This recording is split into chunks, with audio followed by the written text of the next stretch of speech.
हरे राम राम राम हरे हरे, हरे कृष्ण कृष्ण कृष्ण हरे हरे।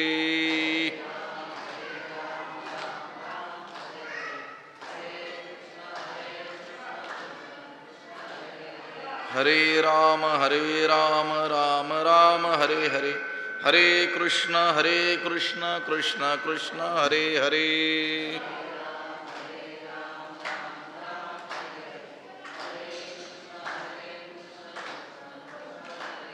पुंडलीक वरदा हरी विठ्ठल श्री ज्ञानदेव तुकाराम, पंढरीनाथ भगवान की जय, माऊली ज्ञानेश्वर महाराज की जय, जगद्गुरु तुकाराम महाराज की जय।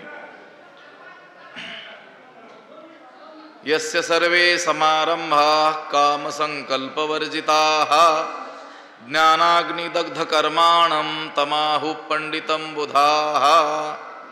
नमामि सद्गुरुं शान्तं सच्चिदानन्दविग्रहं, पूर्णब्रह्मपरानन्दमीशमालन्दिवल्लभम्। यस्य सर्वे समारंभाः कामसंकल्पवर्जिताः, ज्ञानाग्निदग्धकर्माणं तमाहुः पंडितं बुधाः।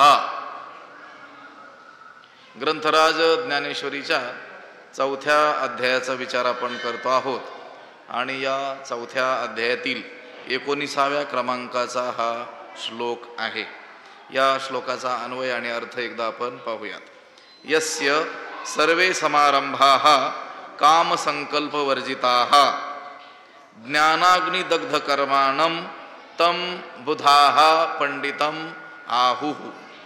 त्याचा अर्थ असा होतो, यस्य सर्वे समारंभाः म्हणजे ज्याची सर्व कर्म कामसंकल्पवर्जिताः, काम म्हणजे भोग इच्छा आणि संकल्प यांनी रहित असतात।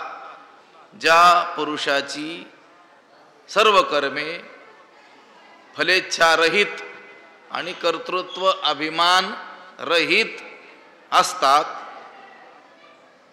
ज्ञानाग्निदग्ध कर्माणम आणि ज्ञानरूपी अग्नीने ज्याची सर्व कर्मे दग्ध झालेली आहेत, तम बुधाः पंडितम आहुः, त्याला ज्ञानी लोक ज्ञाते पुरुष काय म्हणतात?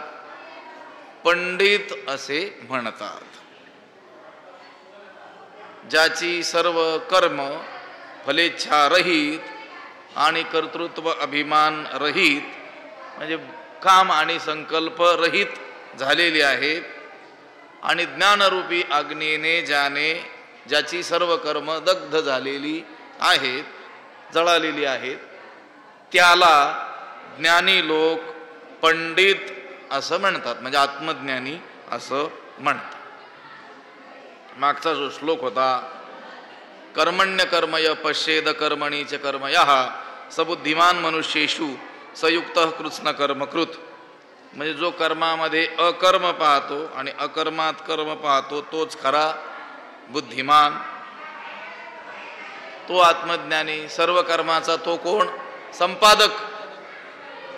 कृत्स्न कर्मकृत, जणू सर्व कर्मे त्यानेच केलेली आहेत, असं प्राप्त पुरुषाचं वर्णन मागच्या श्लोकामध्ये भगवंतानं केलेला आहे, 18व्या श्लोकामध्ये।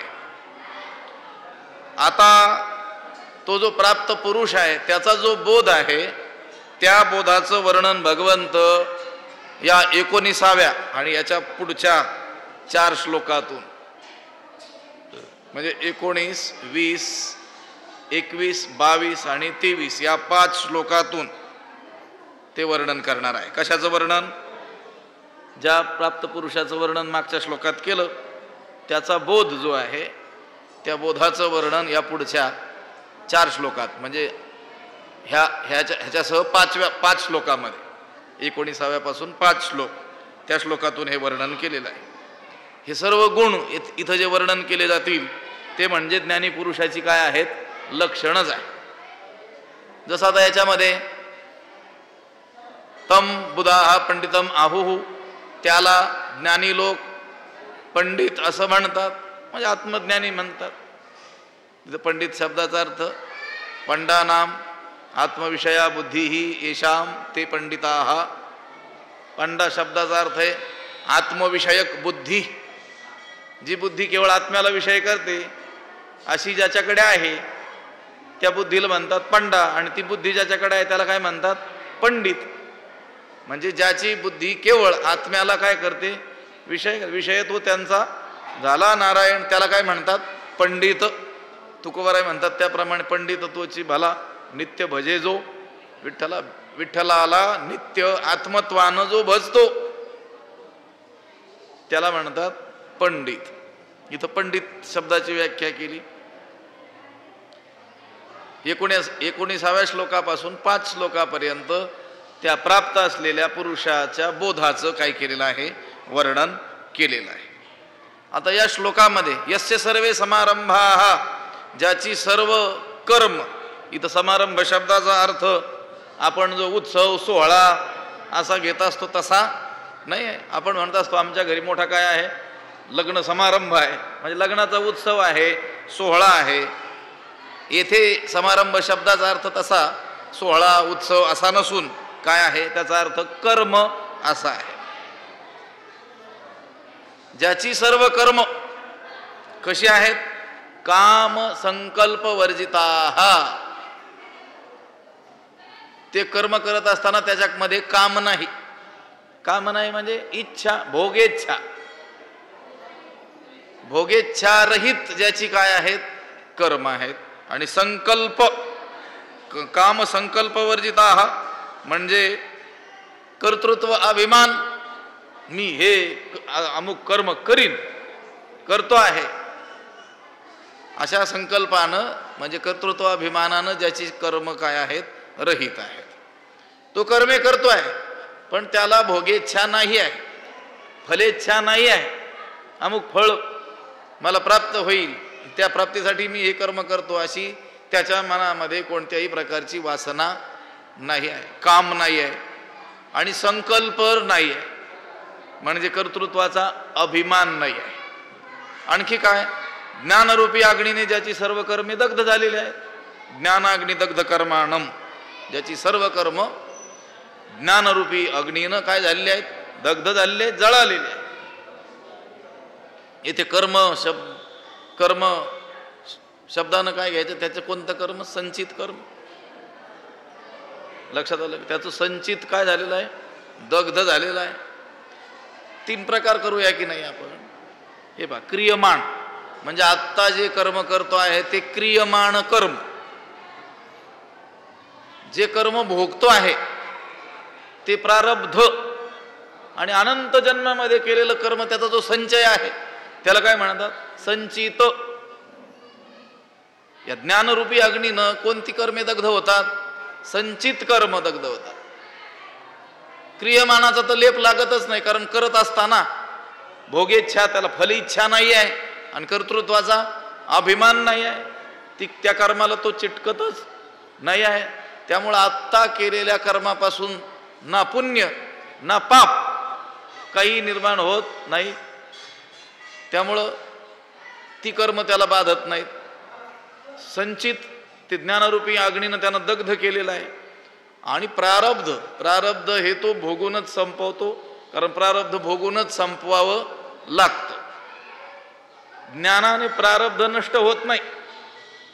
लोकांचा कल काय आहे प्रारब्धात असणाऱ्या ज्या अनिष्ट गोष्टी आहेत त्या टळल्या पाहिजेत.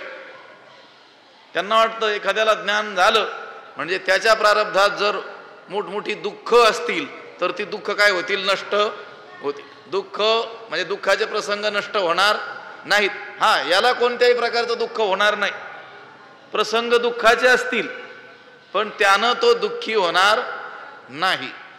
तुकोबरायांवरती महाभयंकर दुःखाचे प्रसंग येऊन आदळलेले आपण पाहिले पण त्यांचा अनुभव दुःखाचा नाही आहे ना. दुष्काळ पडला असेल, द्रव्यनाश झाला असेल, अपमान झाला असेल, दारिद्र्याचं दुःख सगळी दुःख त्यांच्या वाट्याला आलेले आपल्याला दिसतात दुःखाचे प्रसंग. पण अनुभव दुःखाचा नाही आहे. ते काय म्हणतात सर्व सुखले आलो सर्व अलंकार आनंदे निर्भर डुल्लत असो. प्रसंग दुःखाचे आहेत, ते दुःख प्रसंग टळणार नाहीत, कारण तो प्रारब्धाचा भाग आहे. प्रारब्ध भोगूनच संपवावं लागतं. म्हणून हा जो ज्ञानी पुरुष आहे त्याची सर्व कर्म ज्ञानरूपी अग्नीनं काय झाले आहेत, दग्ध झाले आहेत, म्हणजे संचित त्याने नष्ट केलेलं आहे. आता एवढं प्रारब्ध भोगलं की पुन्हा जन्माला यायचं काही काम राहिलेलं नाही, कारण जन्माला येण्याचं मूळ काय आहे, हे शेष असलेलं कर्म. आता क्रियमानाचा लेप लागणार नाही, प्रारब्ध भोगूनच संपवायचं, आणि संचित तर ज्ञानाग्नीनं काय होणार आहे, भस्मसात होऊन जाणार आहे. ज्ञानाग्नी सर्व कर्माणी भस्मसात करू दे. ज्ञानरूपी अग्नी त्या सर्व कर्माला, संचित कर्माला काय करतो, भस्म करून टाकतो. असा जो कोणी आहे त्याला ज्ञानी लोक पंडित म्हणतात, वेडे लोक नाही. वेडे लोक तर कोणालाही पंडित म्हणतील. ज्याच्याकडे शब्द संग्रह आहे, चांगलं उत्तम बोलू शकतो, व्याख्यान कला ज्याच्याकडे आहे, त्याला सामान्य लोक काय म्हणतात, हा मोठा ज्ञानी पुरुष आहे. सामान्यांकडून ज्ञानी समजला जातो तो ज्ञानी नाही. ज्ञानी लोक ज्याला ज्ञानी म्हणतात. या ठिकाणी बुधा हा विद्वान लोक, जाणकार लोक, त्याला काय म्हणतात, पंडितम आहुहू, त्याला पंडित म्हणतात. म्हणजे तो खरा काय असतो, पंडित असतो. यस्य सर्वे समारंभाः कामसंकल्पवर्जिताः ज्ञानाग्निदग्ध कर्माणं तमाहु पंडितम बुधाः. हा 19वा श्लोक. 19 ते 23 असे 5 श्लोक त्या प्राप्त असलेल्या पुरुषाच्या बोधाचं काय करतात, वर्णन करतात. त्याची जणू काही लक्षणच या श्लोकातून भगवंतानं सांगितलेले आहेत. आपण कुणालाही पंडित म्हणतो, पण ज्ञानी लोक कुणाला पंडित म्हणतात, तम म्हणजे त्याला कोणाला, यस्य सर्वे समारंभाः कामसंकल्पवर्जिता, ज्याची सर्व कर्म ही काम आणि संकल्पानं रहित आहेत, फलेच्छेनं रहित आहेत, आणि कर्तृत्व अभिमानानं रहित आहेत, आणि ज्ञानरूपी अग्नीनं ज्याची सर्व कर्म दग्ध झालेली आहेत, त्याला ज्ञानी लोक पंडित असं म्हणतात. जया पुरुषाच्या ठाई कर्माचा तरी खेदू नाही, परी फळापेक्षा कही संचरे ना. दानवरायांनी त्याच्यावर 3 ओव्यांमध्ये भाष्य केलेलं आहे, त्याचा विचार आपण करूया. जया पुरुषाच्या ठाई कर्माचा तरी खेदू नाही, परी फळापेक्षा कही संचरे ना. जशाचा तसा अन्वय आहे. जया पुरुषाच्या ठाई, ज्या पुरुषाच्या ठिकाणी कर्माचा तरी खेदू नाही, कर्माचरणाचा तर खेद म्हणजे कंटाळा नसतो. ज्ञानी पुरुष जो आहे, म्हणजे जो पुरुष आहे ज्ञानी पुरुष, त्याच्या ठिकाणी कर्माचा काय नसतो, कंटाळा नसतो. त्याच्या मनामध्ये कर्म करण्याचा त्रास नसतो. कर्म करण्याला तो नाही म्हणत नाही. पण कर्माचा कंटाळा त्याच्या मनामध्ये नसतो. परी फळापेक्षा काही संचरेना, फळापेक्षा, फल अपेक्षा, फळाची इच्छा त्याच्या अंतःकरणात काही संचरेना, कधीही प्रवेश करीत नाही. कर्म करण्याचा त्रास त्याच्या मनामध्ये नाही. मोठ्या उत्साहानं तो कर्म करतो, पण फळाची इच्छा मात्र त्याच्या मनामध्ये कधीही प्रवेश करीत नाही. कर्माचा तरी खेदू नाही. जया पुरुषाच्या ठाई कर्माचा तरी खेदू म्हणजे कंटाळा, आळस, त्रास. हे पहा, कोणी म्हणेल त्याची सर्व कर्म कशी असतात, काम संकल्प वर्जिता, म्हणजे त्याला फलेच्छाही नाही आणि तो संकल्पही करत नाही, मी हे कर्म करतो असा अभिमानही बाळगत नाही. आणि मग कर्माच्या फळाची इच्छाच करायची नाही, तर मग उगीच विहित कर्म करून काय करायचं असं वाटेल ना काही लोकांना. काही जर मिळवायचंच नाही तर मग करायचं कशाला. सामान्य जनांची प्रवृत्ती कशाकडे असते, फळाकडे. हे केल्याने काय मिळेल, हे करण्याचा उपयोग काय, उपयुक्ततावाद म्हणतात की नाही त्याला. तुम्ही म्हटले एखाद्याला चला पाठाला, त्याचा काय फायदा, लक्षात आलं. हा, त्यांना जर सांगितलं रोज पाठाला नियमानं येणाराला काही पगार सुरू होणार आहे, हा मग म्हणतील मग ठीक आहे, किंवा काही दुसऱ्या कामामध्ये काय मिळणार आहे, सवलत मिळणार आहे, काहीतरी काय दिसला पाहिजे, फायदा दिसला पाहिजे.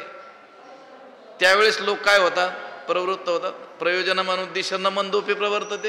काही प्रयोजन दिसलं नाही तर वेडा माणूस, मंद माणूस सुद्धा तिकडं प्रवृत्त होत नाही. मग वेडाच होत नसेल तर व्यवहारात ज्यांना शहाणं म्हणतात, व्यावहारिक शहाणे, ते कसे काय प्रवृत्त होतील बिना कामाच्या, बिना फळाच्या कामामध्ये. त्याला आपल्याकडे म्हणी पण आहेत, काही असे शब्द प्रयोग पण आहेत, वाक्यप्रयोग. लष्कराच्या भाकरी भाजणी म्हणजे काय अर्थ त्याचा, फुकटची कामं करणं, त्याच्यापासून काही लाभ नाही, काय नाही. ज्याच्यापासून काही लाभ नाही तिकडे माणसाची प्रवृत्ती होत नाही. अशी माणसं असा प्रश्न करू शकतील की कर्माच्या फळाची इच्छा करायची नाही, मग उगीच विहित कर्मे कशासाठी करावायची. म्हणून अशा रीतीनं कर्माविषयी औदासीन्याचा भाव असतो. कुणाचा, सामान्य जनांचा. कर्माकडं ते सहसा प्रवृत्त होत नाहीत. हा, त्या कर्माचं अमुक एक फळ आहे, मग ते त्या फळाची जर याला इच्छा असेल तर मात्र तो त्या कर्मामध्ये काय होतो, प्रवृत्त होतो. आता हा जो पुरुष आहे ज्याचं वर्णन चाललेलं आहे, तमाहु पंडितम बुधा, हा ज्याला ज्ञानी लोक पंडित असं म्हणतात. आता हा पुरुष स्वस्वरूपाला काय झालेला आहे, प्राप्त झालेला आहे, बोधाला प्राप्त झालेला आहे, तरी देखील तो कर्माचा त्याग करत नाही, कर्म करतच राहतो. पूर्वसंस्कारानुसार म्हणा किंवा लोकसंग्रहार्थ म्हणा, तो काय करत असतो, सर्व कर्म यथाविधी, विधीपूर्वक आणि आनंदानं करत राहत असतो. उगीच आता आपल्याला गरज नाही आहे पण आता करायचंय म्हणून करायचं, तसंही नाही. अगदी आनंदानं, आणि आनंदानं करत असताना विधीपूर्वक. उगीच सांगितलंय कसं तरी करायचं, तसंही नाही, आनंदानंही करतो, विधीपूर्वकही करत असतो. ज्या पुरुषाच्या ठाई कर्माचा तरी खेदू नाही, ज्या पुरुषाच्या मनात कर्म करण्याचा त्रास तर नाहीच, मोठ्या उत्साहानं तो कर्म करतो, परी फळापेक्षा काही संचरेना, पण फळाची अपेक्षा, फळाची इच्छा त्याच्या मनात मात्र कधीही प्रवेश करीत नाही. संचरेना म्हणजे प्रवेश करत नाही. कारण कर्माचं म्हणून सांगितलेलं जे फळ आहे शास्त्रामध्ये, अमुक कर्माचं अमुक फळ असं जे वर्णन केलेलं आढळतं, त्या त्या कर्माची ती जी फळं आहेत ती नाशिवंत आहेत अशी जाणीव त्याच्या ठिकाणी असते. कर्माचं फळ अवश्य मिळतंच, पण त्या कर्माचं ते फळ कसं आहे, नाशिवंत. आपण अनेक वेळेस चिंतन केलेलं आहे आणि करावं लागणार आहे. एवढी म्हणून कर्मशास्त्रानं वर्णन केलेले आहेत, शास्त्रामध्ये वर्णन केलेले आहे, आणि त्या त्या कर्माचं ते फळ म्हणून वर्णन केलेलं आहे. ते अक्षरशः जरी खरं असलं तरी देखील जीवाला कर्मप्रवृत्त जे करायचंय श्रुतीला, ते त्या फळाच्या प्राप्तीसाठी तू कर्म कर असं सांगण्यात श्रुतीचं तात्पर्य नाही आहे. ते कर्म फळ इच्छा रहित कर की जेणेकरून तुला चित्तशुद्धी रूपी मोठं फळ मिळेल. पण जर सामान्यांना या कर्माचं फळ चित्तशुद्धी आहे आणि त्यानंतर मग ज्ञान प्राप्त होतं आणि मग मोक्ष प्राप्त होतं, तो कधी त्या कर्माकडे प्रवृत्त होणार नाही. त्याला त्या कर्माचं काय दाखवावं लागेल, लौकिक असं काहीतरी फळ, ऐहिक पारलौकिक काहीतरी भोग म्हणून त्या कर्माचं फळ त्याला दाखवावं लागेल. हे कर्म केलं की हे पुण्य होईल, या पुण्याने तू स्वर्गादी लोकांतराला जाशील, तिथं तुला अशा प्रकारचे दिव्य भोग भोगायला मिळते. मग तो काय होतो, आळस झटकून त्या कर्मामध्ये काय होतो, प्रवृत्त होतो. पण श्रुतीला हे कर्म करून या जीवानं स्वर्गादी लोकांतराला जावं असं सांगायचं नाही आहे. काय सांगायचं, ती कर्मे कर. कशी कर, ईश्वरार्पण बुद्धीनं कर. फलेच्छा रहित, कर्तृत्वाभिमान रहित होऊन ती कर्मे कर. त्याचं काय मिळेल? चित्तशुद्धीरूपी मोठं फळ मिळेल. हे मोक्षरूपी फळ त्याला नाही सांगायचं. त्याला काय हवंय? काहीतरी भोग हवे आहे असं. कधीतरी त्याला लक्षात येईल ना, एकदा दोनदा का होईना त्या स्वर्गादी लोकांतराला हेलपाटे घालून आल्यानंतर मग लक्षात येईल, अरे अरे हे कर्माचं म्हणून सांगितलेलं हे फळ कसं आहे? नाशिवंत आहे. तेतम भुक्त्वा स्वर्ग लोकम विशालम क्षीणे पुण्ये मर्त्यलोकम विशंती. ते पुण्य क्षीण झालं की मग पुण्याची पावटी सरे इंद्रपणाची उटी उतरे येऊ लागती माघारे. कधीतरी कळेल ना त्याला. आणि मग तो काय होईल? त्या कर्मामध्ये निष्काम बुद्धीनं प्रवृत्त होईल असं आहे. हा जो प्राप्त पुरुष आहे त्याच्या ठिकाणी कर्माचा अजिबात आळस नाही आहे. मोठ्या उत्साहानं कर्म करतो. कर्म करण्याची त्याला आता आवश्यकता राहिलेली नाही, तरी देखील त्याच्या मनात त्या कर्माविषयी आळस नाही. मोठ्या उत्साहानं तो ते कर्म करतो, पण फळाची इच्छा मात्र त्याच्या मनात कधीही प्रवेश करीत नाही. सामान्य माणसं मात्र त्याच कर्मामध्ये प्रवृत्त होतात ज्या कर्माचं काहीतरी म्हणून फळ सांगितलेलं आहे, आणि ते फळ याला हवं असतं. त्या फळाची इच्छा धरून मग तो काय होत असतो? त्या कर्मात प्रवृत्त होत असतो. पण इथं ज्या प्राप्त पुरुषाचं वर्णन चाललंय त्याचा विषय आहे, जया पुरुषाच्या ठाई कर्माचा तरी खेदू नाही, परी फळापेक्षा काही संचरेना. अजून कामसंकल्पवर्जिता म्हटलेलं आहे ना, कामवर्जिता आणि संकल्पवर्जिता. त्याची सर्व कर्म कशी कशी आहेत? कामरहित आणि संकल्परहित. तर फळापेक्षा काही संचरेना म्हणजे कामरहित आणि संकल्परहित. आणि हे कर्म मी करीन अथवा आदरिले सिद्धी नेईन, येणे संकल्पेही जयाचे मन विटाळेना. आणि मी हे कर्म करीन अथवा आदरिले सिद्धी नेईन, येणे संकल्पेही जयाचे मन विटाळेना. तसाच अन्वय आहे. आणि मी हे कर्म करीन, आणि मी हे कर्म करीन, हे कर्म मी करीन. अथवा आदरिले सिद्धी नेईन, अथवा आरंभलेलं कर्म सिद्धीला नेईनच. येणे संकल्पेही, या संकल्पानंही जयाचे मन विटाळेना, ज्याचं मन विटाळत नाही, या विचारानंही ज्याचं मन मलिन होत, हा विचार देखील त्याच्या मनाला शिवत नाही. कोणता? हे कर्म मी करीन, किंवा आता हे कर्म मी करायला प्रवृत्त झालो ना, हे सिद्धीला नेईल म्हणजे पूर्णतेला नेईल. सिद्धीला नेईल म्हणजे शेवटाला नेईल, पूर्णतेला नेईल. सामान्य जे लोक असतात त्या सामान्य लोकांनी हाती घेतलेलं जे कर्म आहे ते तडीस गेलंच पाहिजे असा काय असतो? आग्रह असतो. व ते जर तडीला गेलं नाही आरंभलेलं कर्म, तर मग त्याबद्दल त्यांना काय होत असतो? खेद होतो, दुःख होतं, हळहळ वाटते. परंतु आत्मज्ञानी जो पुरुष आहे त्याची गोष्ट यापेक्षा अगदी काय असते? वेगळी असते, निराळी असते. आरंभलेलं कर्म प्रारब्धवशात सिद्धीला गेलं नाही तरी त्याबद्दल त्याच्या ठिकाणी खेद नसतो. आचरता सिद्धी गेले तरी काजाची कीर आले, परी ठेलियाही सगुण झाले ऐसेची मानी. आपण बघून आलो विषय दुसऱ्या अध्यायामध्ये. आरंभलेलं कर्म आचरता सिद्धी गेले, आपण आरंभलेलं कर्म शेवटाला गेलं तरी काजाची कीर आले, तर चांगलंच झालं तो म्हणतो. आणि परी ठेलियाही सगुण झाले ऐसेची मानी. आणि मध्ये ते थांबवावं लागलं, सिद्धीपर्यंत ते गेलं नाही, तरी देखील तो काय म्हणतो? योग्यच झालं, जे आहे ते बरंच झालं असं तो म्हणत असतो. आता हे कर्म मी, आणि हे कर्म मी करीन, त्याच्या ठिकाणी मी हे कर्म करीन असा अभिनिवेश नसतो. कारण त्याच्या ठिकाणचं द्वैत काय झालेलं असतं? मावळलेलं असतं, द्वैत संपूर्ण नष्ट झालेलं असतं. कर्म हे आपल्यापासून भिन्न आहे, वेगळं आहे असं त्याला वाटतच नाही. त्याचा बोध काय आहे? अत्यंत व्यापक आहे. परी मिया हे केले, परी हे मिया केले माझेनी सिद्धी जा गेले, ऐसे नाही ठेविले वासने माझी. मी हे केलं, माझ्यामुळं हे शेवटायला गेलं, अशी त्याला असा अहंकार, अशी अहंता त्याच्या ठिकाणी नसते. कर्तव्य म्हणजे कर्म हे त्याला आपल्याहून वेगळं वाटत नसतं. आणि कर्तव्य ते लागी जया दुसरे नाही जगी.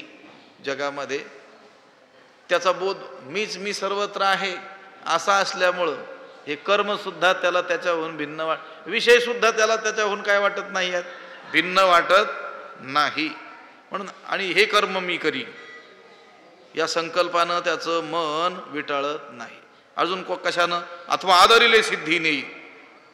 हे आता आरंभलेलं कर्म मी परिसमाप्तीला नेईन, शेवटाला नेईन, ह्या संकल्पानं त्याचं मन विटाळत नाही. संकल्प मनोवृत्ती, त्याची जी मनोवृत्ती आहे, कर्म करण्याबद्दल त्याच्या ठिकाणी अभिनिवेश नसतो. त्याचं एक कारण मी सांगितलं की द्वैत मावळलेलं असतं. आणखी देखील एक कारण आहे की कर्म करणारा कोण आहे? देह आहे, देहादी संघात आहे, आपण नाही आहे आहोत असं अपरोक्षपणे त्यानं काय केलेलं असतं, जाणलेलं असतं. त्याची ठाम भूमिका ही आहे की कर्म कोण करतो? देह करतो.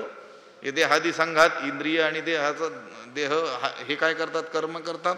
आपला कर्माचा संबंध नाही आहे. जव प्रकृतीचे अधिष्ठान तव सांडी मांडी हे अज्ञान. जे चेष्टा ते गुणाधीन अपैसे असे. चेष्टा म्हणजे क्रिया, कर्म ती गुणाधीन, गुणांच्या अधीन आहे. प्रकृतीचे हे जे 3 गुण आहेत, या प्रकृतीच्या या 3 गुणांच्या अधीन काय आहे? क्रिया आहे. कर्मपराधीनपणे निपजत असे प्रकृती गुणे, येरी धरी मोकली अंत करणे वाही जेवाया. कर्मपराधीनपणे निपजत असे प्रकृती गुणे. कर्म हे प्रकृती गुणे निपजत असे. या प्रकृतीच्या गुणांनी काय होतं? हे कर्म होत असतं. येरी धरी मोकली अंत करणे वाही जेवाया. उगीचच माणसं मी हे कर्म करतो, मी हे सोडतो असं अंतकरणात व्यर्थच काय करत असतात? वाहत असतात, बाळगत असतात. बरं, अथवा आदरिले सिद्धी नेईन. कर्मसिद्धीबद्दल देखील त्याच्या ठिकाणी काय नाही आहे? आग्रह नाही आहे. त्याचं कारण करता करविता कोण आहे? परमात्मा आहोत. परमात्मा आहे. आपण कोण आहोत? निमित्त मात्र आहोत. करणे का न करणे हे आघवे तोची जाणे. विश्व चळत असे जेणे परमात्मेनी माळिये जे उते नेले, ते उते निवांतची गेले. तया पाणीया ऐसे केले होवावे घा, असं म्हटलेलं आहे की नाही? आपण कोण आहोत? निमित्त आहोत. भगवंत देखील त्या अर्जुनाला म्हणतोय की नाही? निमित्त मात्रम भवसव्यसाची. मी तुला हे जे सांगतो तू काय हो? निमित्त हो. सगळं करणारा कोण आहे? मीच आहे.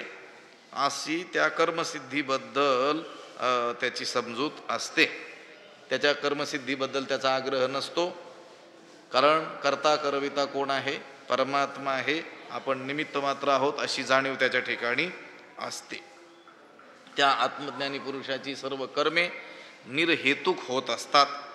ब्रह्मस्वरूपाची कर्मे ब्रह्मरूप, कारण विरहित संकल्प होती जाती तुकोबराय म्हणतात. संकल्प विरहित ती कर्म असल्यामुळं ती कर्मच काय होऊन जातात? ब्रह्मरूप होऊन जात असतात. आणि हे कर्म मी करीन अथवा आदरिले सिद्धी नेईन, येणे संकल्पी ही जयाचे मन विटाळे ना. आणि शेवटी श्लोकात काय सांगितलं होतं? ज्ञानाग्नी दग्ध कर्माणम. ज्ञानरूपी अग्नीनं त्याची कर्मे काय झाली? दग्ध झालेली आहेत. ज्ञानाग्नीचे निमुखे जेणे जाळीली कर्मे अशेखे, तो परब्रह्मची मनुष्य वेखे ओळख तू. जेणे ज्ञानाग्नीची निमुखे अशेषे कर्मे जाळीली, तो मनुष्य वेखे परब्रह्मची तू ओळख. ज्याने ज्ञानरूपी अग्नीच्या द्वारा सर्व कर्मे जाळून टाकलेली आहेत. ज्ञानाग्नीच्या मुखात ज्यानं सर्व कर्मे जाळलेली आहेत, तो मनुष्य वेशात असलेले ब्रह्मच आहे. तो आपल्यासारखाच माणूस म्हणून दिसतो, पण त्याच्या रूपाने कोण आहे? साक्षात परब्रह्मच आहे. तू ओळख, असं तू ओळख. हे अर्जुना तू काय कर? जाणून घे. तो मनुष्य वेशात साक्षात कोण आहे? ब्रह्मच आहे. कोण? ज्ञानाग्नीच्या मुखानं ज्यानं काय केले आहेत सर्व कर्म, जाळलेली आहेत. मुखे ज्ञानाग्नीचे आणि मुखे तोंडानं, ज्ञानाग्नीच्या द्वारे ज्ञानरूपी मार्गानं काय केलेलं आहे, ज्यानं सर्व कर्म जाळलेली आहेत. अशेखे कर्मे जाळिली, सर्व कर्म काय केली आहेत, जाळलेली आहेत. हे बघ, जोपर्यंत अज्ञान आहे तोपर्यंत कर्म आहे, पण आत्मज्ञानाने अज्ञानासह त्या कर्माचा काय होतो, नाश होतो. तैसी अबोधाची कुशी कर्म करता कार्य ऐशी त्रिपुटी असे ते जैसी गाभिणी मारिली. गर्भिणी असलेली एखादी सर्पिण ती मारली तर तिच्या पोटात असलेली पिलं काय झाली, आपोआपच मेलीच. त्याप्रमाणे अबोधाची कुशी कर्म करता कार्य ऐशी, अबोध अज्ञान, त्या अज्ञानाच्या अविद्येच्या कुशीतच कोण आहेत, कर्म करता कार्य, ही काय आहे, ही त्रिपुटी. आता ती गर्भिणी असलेली ती अविद्या, तिचाच काय केला, नाश केला. तर तिच्या पोटात असलेले हे कर्म करता कार्य यांचा काय झाला, तैसेची अबोध नाशास हवे, नाशे क्रिया जात आघवे ऐसा समूळ संभवे संन्यासू हा. अबोधाच्या नाशाबरोबरच संपूर्ण क्रियाजात काय होत असतं, नष्ट होत असतं. या महात्म्यानं ज्ञान प्राप्त करून घेतल्यानं त्या ज्ञानाग्नीचे निमुखे, त्या ज्ञानाग्नीच्या मुखाने, ज्ञानाग्नीच्या द्वारे त्यानं काय केलं, जेने अशेखे कर्मे जाळिली, सर्व कर्म काय केली, जाळून टाकलेली आहेत. जाळिली, दग्ध केली. जाळलेली याचा अर्थ त्यानं अनंत जन्म केलेले जे पाप पुण्यात्मक कर्म आहेत ते जन्म मृत्यू रूप फळ देण्यासाठी शिल्लकच ठेवले नाहीत. आता ज्ञानानं मग असे बोलून गेलो त्याप्रमाणे संचित कर्म आणि क्रियमाण कर्म या दोन्हींचा काय होत असतो, नाश होत असतो. क्रियमाण कर्माचा कशा रीतीनं नाश होतो, तो मी हे कर्म करतच नाही या बोधावर असतो, त्यामुळे क्रियमाण कर्माचा लेप त्याला लागत नाही. आणि संचित काय होतं, दग्ध होऊन जातं, नष्ट होऊन जातं ज्ञानरूपी अग्नीनं, आणि प्रारब्ध तर भोगून तो संपवत असतो. क्रियमाण कर्म करत असताना त्याच्या ठाई दे हा अहंकारच नसल्यामुळं, अहंकारपूर्वक ती कर्म घडतच नसल्यामुळं त्याचाही त्याला काय लागत नाही, लेप लागत नाही. आणि उत्तर जन्माला कारण असलेली वासना, अनंत जन्म केलेले कर्म संचित रूपानं ते देखील काय होत असतं, नष्ट होऊन जात असतं. म्हणून ज्ञानाग्नी दग्ध कर्माणम म्हणजे ज्ञानाग्नीची निमुखे जेने जाळीली कर्मे अशेखे, तो परब्रह्मची मनुष्यवेखे, तो मनुष्यवेखे परब्रह्मची, तो मनुष्यवेशात असलेलं काय आहे, ब्रह्मच आहे. तू ओळख, तू काय कर, समजून घे. साक्षात मनुष्य रूपाने ब्रह्मच आहे असं म्हणायला काही हरकत नाही. हे एकैक काय सांगावे, जया त्रैलोक्याची आघवे मी ऐसे स्वभावे बोधाले. हे एक एक काय सांगावं म्हटले, हे आघव त्रैलोक्य म्हणजे मीच, असा ज्याचा काय झाला बोध झालेला आहे. तया ही देह एक किरू आथी, लौकिकी सुखदुःखी तया ते म्हणती, परी आम्हा ते ऐशीची प्रतीती परब्रह्मची हा. बरं आहे म्हणतात. लोकांना काय वाटतं, तया ही देह एकुकी राहती, आपल्यासारखाच त्याला हे काय आहे, देह आहे, देहात राहतो. लौकिकी सुखदुःखी तया ते म्हणती, आपल्याला जसे सुखदुःख प्राप्त होताना दिसतात तसंही त्याला प्राप्त होताना आपल्याला दिसतात. कोणाला अज्ञान्यांना. पण ज्ञानाबराय म्हणतात आम्हाला जर विचाराल तर काय आहे, परी आम्हा ते ऐशीची प्रतीती परब्रह्मची हा. पण आम्हाला मात्र अशीच अनुभूती आहे की हा साक्षात कोण आहे, परब्रह्मच आहे. तो परब्रह्मची मनुष्यवेखे ओळख तू. ज्ञानाग्नीच्या मुखाने ज्यानं ज्याची सर्व कर्म काय झाले आहेत, बस ज्याने जाळलेली आहेत, ज्याने जाळलेली आहेत, तो मनुष्यवेशात असलेले ब्रह्मच आहे असे तू ओळख. पुंडलिक वरदा हरी विठ्ठल. श्री ज्ञानदेव तुकाराम पंढरीनाथ भगवान की जय. माऊली ज्ञानेश्वर महाराज की जय. विठ्ठल विठ्ठल विठ्ठल. पुंडलिक वरदा हरी विठ्ठल. श्री ज्ञानदेव पंढरीनाथ भगवान माऊली ज्ञानेश्वर महाराज की जय. आता विश्वात्मके देवी येणे वाग्यज्ञे तोषावे, तोषोनी मज द्यावे पसाय दान हे.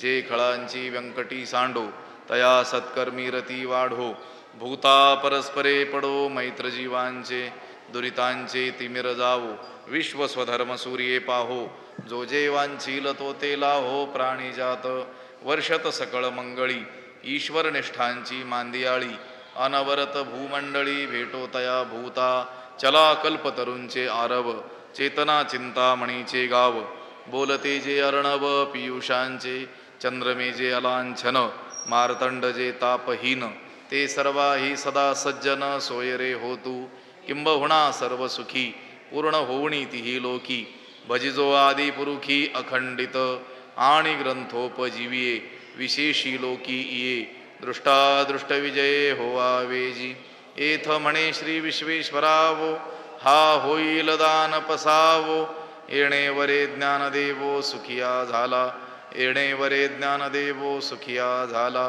येणे वरे ज्ञानदेवो सुखिया झाला पुंडलीक वरदा हरिविठ्ठल श्री ज्ञानदेव तुकाराम पंढरीनाथ भगवान की जय माऊली ज्ञानेश्वर महाराज की जय जगद्गुरु तुकाराम महाराज की शांती ब्रह्म एकनाथ महाराज की सद्गुरु बंशी महाराज की सद्गुरु जोग महाराज की जय।